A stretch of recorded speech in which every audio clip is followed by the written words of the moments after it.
Flig godt tilbage over overkroppen og vente en lille smule tilbage. Ja. Godt.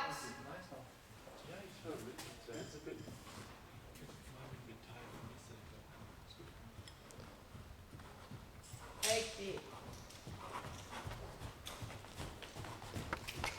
Sådan.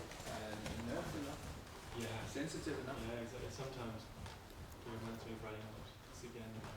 This gets very hungry. Ja, godt. Så en lille halv parade igen, hvis du synes, han løber lidt for stærkt. Ja, og så går du med igen. Jeg går bare lige over og rider lidt, og så kan vi lige snakkes. Ja, det er fint. Er det fint? Ja.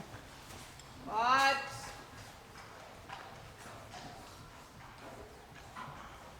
Men kig lige på tavlen der med tiderne, Andreas. Ja, rigtigt. Det er Morten, der lige vil have Floricello nu her.